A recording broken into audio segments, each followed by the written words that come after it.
Screen पर जिस couple का आप फोटो देख रहे हैं, उस फोटो को देखकर आपको यही लग रहा होगा कि यह दोनों एक दूसरे से बेहद प्रेम करते हैं, दोनों एक दूसरे के लिए मरते हैं।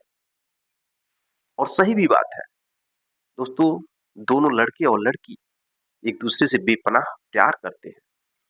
प्यार का भूत उनके सर पर इस कदर सवार होता है कि एक दूसरे के बिना अब रह नहीं पाते हैं और दोनों शादी कर लेते हैं। घर के लोग भी तैयार हो जाते हैं, शादी हो जाती है।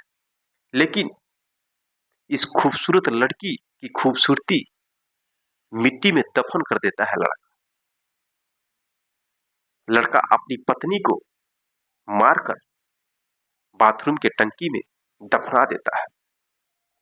तो सवाल सबसे बड़ा यह है कि आखिर जब दोनों एक दूसरे से प्रेम करते थे, एक दूसरे के बिना जी नहीं पाते थे, तो शादी होने के बाद लड़का लड़की को क्यों मारकर सेफ्टी टैंक में दफना देता है? क्या लड़की की गलती थी या लड़की क्या गलती था? क्या वजह था? जानेंगे पूरा डिटेल में इस घटना के बारे में, शुरू से लेकर अंत तक। तो चलिए जानते हैं सच्ची घटना के बारे में विस्तार से। नमस्कार दोस्तों, मैं हूं संतोष, आप सभी का स्वागत करता हूं अपने इस यूट्यूब चैनल में। दोस्तों, आज की सच्ची घटना की शुरुआत होती है बिहार राज्य के मुंगेर जिला की। वहीं के रहने वाले एक लड़का और एक लड़की होती है।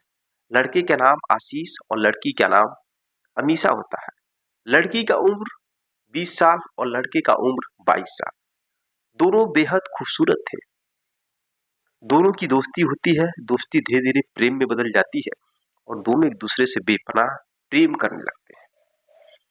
और प्यार का भूत इस कदर सवार होता है कि दोनों एक दूसरे के बिना रह नहीं पाते, क्योंकि दोनों जवानी की दहलीज पर थे। और 20-22 की उम्र में जब लड़के और लड़कियों को प्रेम होता है तो उन्हें कुछ नहीं दिखाई देता है। इसी तरह से इन दोनों को बहुत अधिक एक दूसरे के प्रति प्रेम हो गया। दोनों एक दूसरे के बिना रह नहीं पाते थे। इस वजह से दोनों निर्णय लेते हैं कि हम दोनों अब शादी कर लेते हैं। शादी करने की बात जब आती है तो लड़का अपने घर पर कहता है, लड़की अपने घर पर कहती है।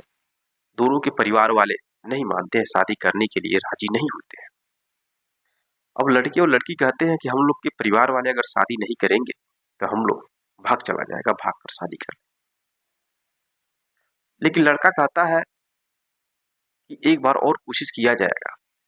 वो कहता है कि तुम अपने घर जाकर, मैं अपने घर जाकर हम लोग कहेंगे कि अगर हम लोग का आप लोग शादी नहीं करेंगे तो हम लोग जान दे देंगे।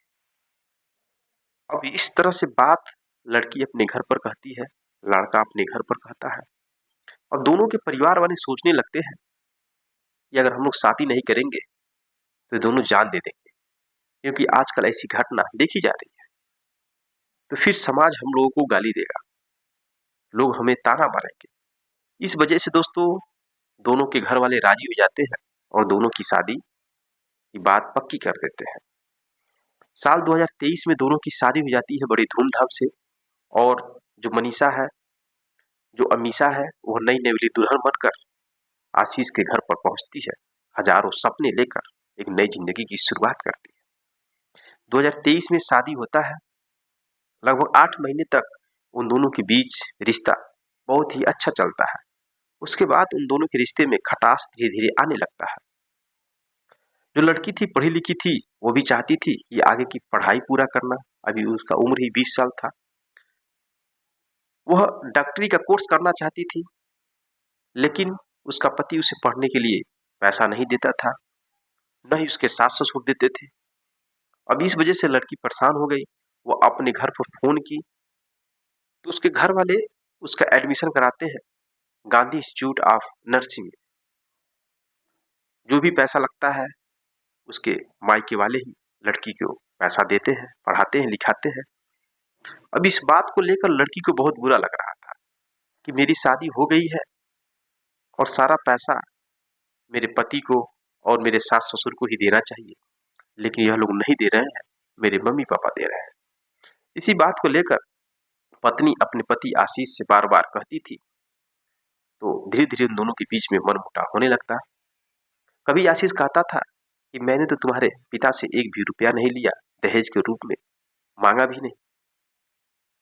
तो यही सब चीजें अब छोटी छोटी चीजें उन लोगों को तकलीफ देने लगी, एक दूसरे को ताना मारने लगे। कभी कभी इसी बातों को लेकर दोनों में मारपीट होने लगा, झगड़ा लड़ाई होने लगा, धीरे धीरे क्लश बढ़ने लगा। अब एक दिन इसी बात को लेकर उन दोनों के बीच काफी लड़ाई होता है। लड़का कहता है कि तुम्हें पढ़ने नहीं जाना है, तुम घर पे बैठो। अब उसे शक होने लगता है कि तुम स्कूल जाओगी तो तुम्हारी खूबसूरती को देखकर कोई ना कोई लड़का मोह जाएगा, तुम्हें पटाने की कोशिश करेगा और तुम भी पट जाओगे। अब लड़का शक करने लगा अपनी पत्नी को, उसे पढ़ने के लिए नहीं जाएगा, नहीं जाने से रोकने लगा। अब लड़की काफी परेशान होने लगी। अब दोस्तों, जिस परिवार में शक की बुनियाद आ जाती है, फिर उस परिवार की बुनियाद टूटने लगती है। अब इस बात को लेकर लड़ाई झगड़ा होता है और एक दिन 10 फरवरी को जो आशीष अपनी पत्नी को बुरी तरह से पीट देता है। 10 फरवरी 2025 को वह शाम को अपने मायके चली जाती है। वहां पे आने के बाद पूरी कहानी बताती है। इसके पहले भी कई बार फोन की थी अपनी माँ को, अपने पिता को, लेकिन लड़की के माँ बाप अक्सर समझाते हैं बेटी धीरे धीरे कंडीशन सुधर जाएगा, कोई बात नहीं है। अब उस दिन बहुत अधिक ओवर हो गया तो लड़की अपने पापा के पास चली आई, वहां रहने लगी। इधर जो आशीष है वो फोन पर अब बात करता था अपनी पत्नी से, तो कहता था कि मैं तुम्हें नहीं लाऊंगा, मैं तलाक दूंगा। तुम्हारे पापा जब मुझे दहेज देंगे 3 लाख रुपए, तभी मैं तुमको अपने पास रखूंगा। अब इस तरह की बात होने लगी और ये बात लड़की अपनी मम्मी से, अपने पापा से कहती है। तो लड़का अपने ससुर से बात करता है, यही बात कहता है, उसके ससुर राजी भी हो जाते हैं। 3 लाख रुपए उसके अकाउंट में भेजा जाता है। तब जाकर के वो लड़का मानता है और फिर 6 मार्च को अपने जीजा को लेकर अपने ससुराल आता है और अमीषा को लेकर अपने घर जाता है। 6 मार्च को लेकर जाता है, सॉरी 6 मार्च नहीं, 4 मार्च को आता है और अपनी पत्नी को लेकर अपने घर पर जाता है। अब 4 मार्च को लेकर जब घर पर जाता है तो दहेज की बात को लेकर बार बार दोनों में लड़ाई झगड़े स्टार्ट हो जाते हैं। अब 6 मार्च को रात को इसी बात को लेकर विवाद होता है और आशीष अपनी पत्नी का गला दबाकर उसकी हत्या करता है। हत्या करने के बाद अपने ही बाथरूम की टंकी में जो खाली पड़ा था, यूज नहीं हो रहा था, उसी टंकी में दफनाकर ऊपर से मिट्टी डालकर, ऊपर से मिट्टी और जो भी उसके ढक्कन होते हैं पैक कर देता है। इधर फोन करता है अपने ससुराल, तो कहता है जो अमीषा है वह एक लड़के के साथ भाग गई है, मुझे नहीं मालूम कहाँ गई। लेकिन उसके घर वालों को शक होता है, लोग सोचते हैं कि विवाद चल रहा था, हो सके मेरी लड़की गई हो और बात बात में विवाद हुआ हो और लड़के ने ही कुछ किया हो। लड़के के घर वाले जाकर थाने में एफआईआर दर्ज कराते हैं लड़के पर और लड़के को पुलिस गिरफ्तार करती है और सख्ती से पूछताछ करती है। जब सख्ती से पूछताछ करती है तो लड़का टूट जाता है और पूरी कहानी बता देता है और अपने जुर्म को कबूल करता है। यहाँ मैंने अपनी पत्नी की हत्या करके उसको मौत के बीच सुला दिया। बताता है बॉडी कहाँ है। पुलिस पहुंचती है, उस बाथरूम के जो सेफ्टी टैंक के जो है उस गड्ढे को खुदवाया जाता है, जैसा कि आप फोटो में देख सकते हैं, और अंदर से उसके बॉडी को निकाला जाता है। तो मेरे दोस्तों, यह रही कहानी। अब सबसे बड़ा सवाल आपसे मैं यह करता हूँ, क्या लव मैरिज सही है या अरेंज मैरिज? इस समय दोनों में से किसको आप ज्यादा महत्व देते हैं? कमेंट बॉक्स में कमेंट करिएगा। लेकिन दोस्तों, आजकल शादियां एक फैशन की तरह हो गया है। बात बात में विवाद होता है, लोग तलाक लेते हैं या किसी घटना को अंजाम दे देते हैं। जी चाहे तब प्यार करते हैं, शादी करते हैं, फिर छोड़ देते हैं, तलाक देते हैं।